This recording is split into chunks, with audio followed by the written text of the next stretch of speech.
Hi everyone, welcome back to PS study. कैसे हैं आप सभी साथी?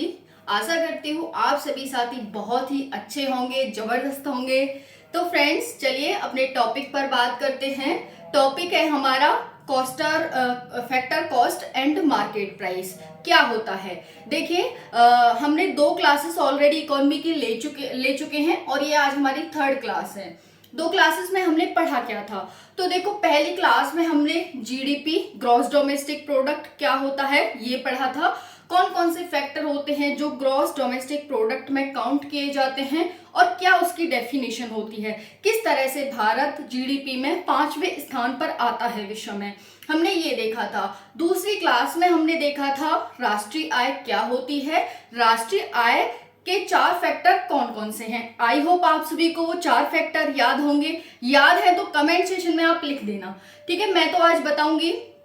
उसके बाद हमने देखा था कि 2 फैक्टर हैं जो हमारी राष्ट्रीय आय है उसे अफेक्ट करते हैं, यानी जो हमारी राष्ट्रीय आय है, नेशनल इनकम है, वो किस तरह से फैक्टर कॉस्ट पे काउंट की जाती है और किस तरह से मार्केट प्राइस पर काउंट की जाती है। तो 2 टाइप से हम अपनी नेशनल इनकम यानी राष्ट्रीय आय को काउंट करते हैं। तो चलिए स्टार्ट करते हैं। आज हम वही 2 फैक्टर समझेंगे, क्योंकि लास्ट क्लास में हमने कहा था कि अभी तो आप सिर्फ इतना समझ लो कि नेशनल इनकम को किस तरह से इन दोनों फैक्टर्स के आधार पर काउंट करते हैं, लेकिन अगली क्लास में जो नेक्स्ट क्लास होगी उसमें हम समझेंगे कि ये दोनों फैक्टर होते क्या हैं। तो आज हमारी 3rd क्लास है, आज इनकी बारी आ चुकी है। तो चलिए इनको देखते हैं।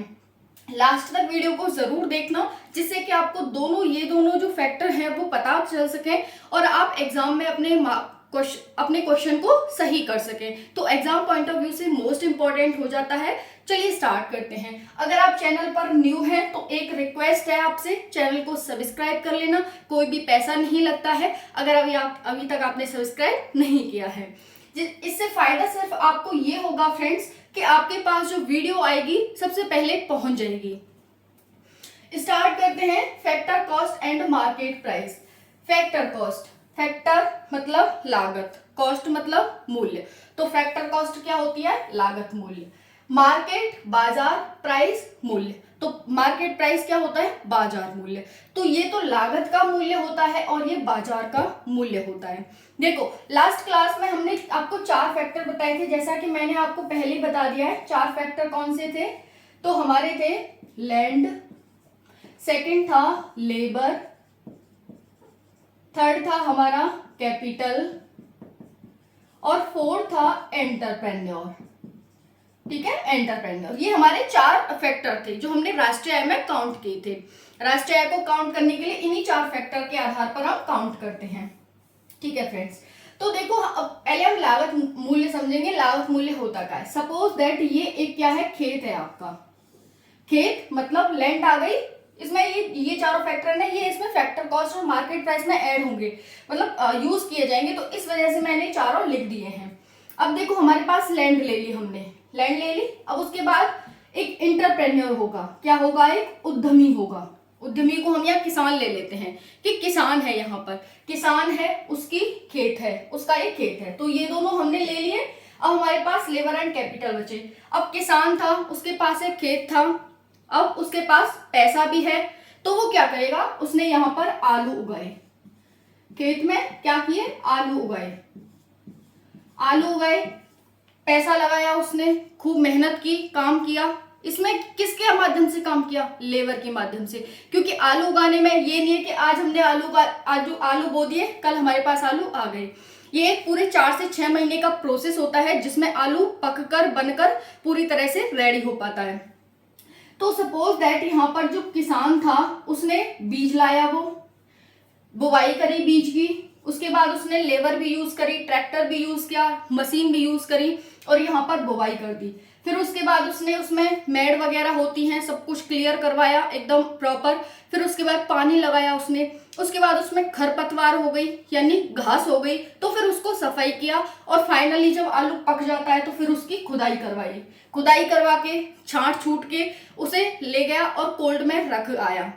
तो सपोज दैट इस सारी प्रक्रिया में बुवाई से लेकर के कोल्ड में रखने तक, अब ऐसा तो नहीं है कि किसान ने यहाँ पर जो आलू उगाए हैं पूरे खेत में वो सिर्फ अपने खाने के लिए उगाए हों, या फिर घर में रखने के लिए कि अच्छे लगेंगे घर में रख देंगे इन्हें उगा करके, ऐसा तो नहीं है। उसने क्या है, लाभ कमाने के लिए इस बड़े से खेत में आलू पैदा किए हैं।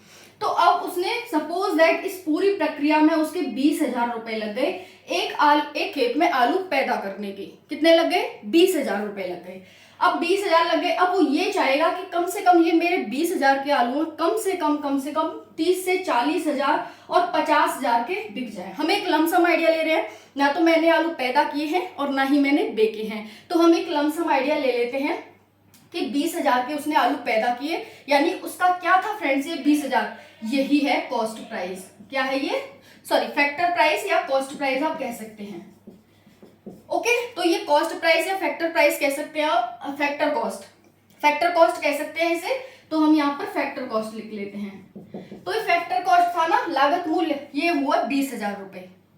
अब उसने कोल्ड में रख दिए, सब कुछ मिला करके कोल्ड में रखने तक के उसके 20,000 रुपए हुए खर्चा। तो ये हमारा फैक्टर कॉस्ट हो गया, लागत मूल्य कि किसान के द्वारा जो आलू पैदा किए गए उसमें उसने टोटल कितनी लागत लगी। तो ये चारों फैक्टर हमारे यहाँ पर यूज हो जाते हैं, लैंड, लेबर, कैपिटल और एंटरप्रेन्योर। एंटरप्रेन्योर यहाँ पर किसान है, लैंड उसका खेत है, लेबर उसकी मजदूर हैं, और यहाँ पर जो उसने पैसा लगाया, ये सब कुछ मिलकर के उसने 20,000 रुपए लगाए और आलू पैदा किया। फाइनली उसमें कोल्ड में रख दिया, क्योंकि कोल्ड में क्यों रखते हैं, एक आलू की आदत होती है कि उसे ठंडा चाहिए होता है। गेहूं को तो हम घर में भर के रख सकते हैं, लाहा हो गया उसे हम घर में भर के रख सकते हैं, लेकिन इसको नहीं रख सकते क्योंकि ये जल्दी खराब हो जाता है, इसे ठंडे की आवश्यकता होती है।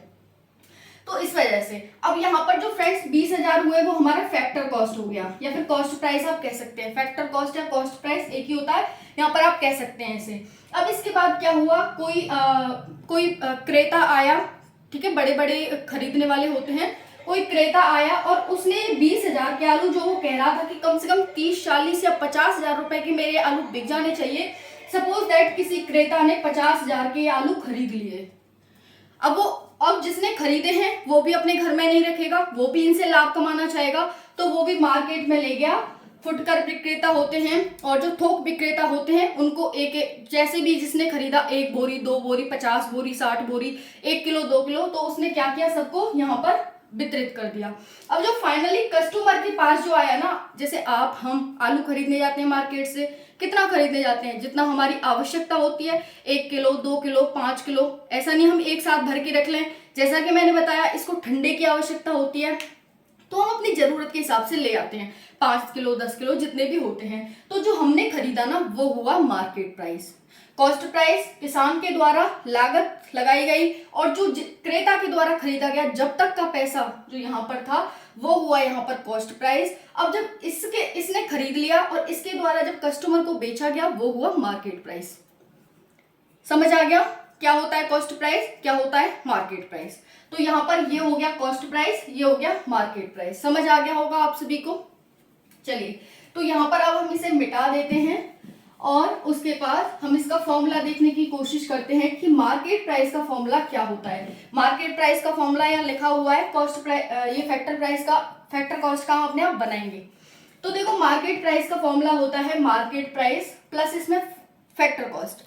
किसान के द्वारा जो 20,000 रुपए लगाए गए थे ना, वो क्या था, फैक्टर कॉस्ट था, तो इसमें फैक्टर कॉस्ट ऐड कर दिया प्लस इनडायरेक्ट टैक्स। अब जो जिसने खरीदा था, जो क्रेता था खरीदा था, और उसने क्या किया, उसमें बहुत सारे टैक्स लगे, ठीक है, तो उसमें टैक्स लग गया और फिर जो सब्सिडी मिली थी उसको घटा दिया जाता है। सब्सिडी होती क्या है, सरकार के द्वारा एक निश्चित मूल्य दिया जाता है किसानों को।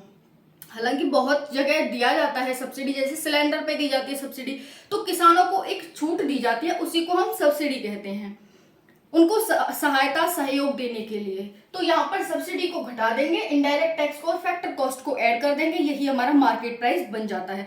तो जो आपके पास आलू आया ना, जो हम जो कस्टमर हैं इनके पास जो आलू आया वो क्या आया, ये सब मिलकर के आया, मिलकर ऐड होकर के हमारे पास आलू आया। अब यहाँ पर फैक्टर कॉस्ट का फॉर्मूला क्या हो जाएगा, चलिए बताइए। फैक्टर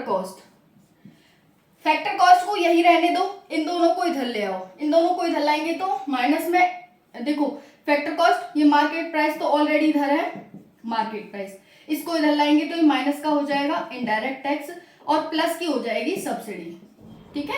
तो ये क्या हो गया हमारा ये हो गया फैक्टर कॉस्ट का फॉर्मूला, हो गया। रेडी हो गया?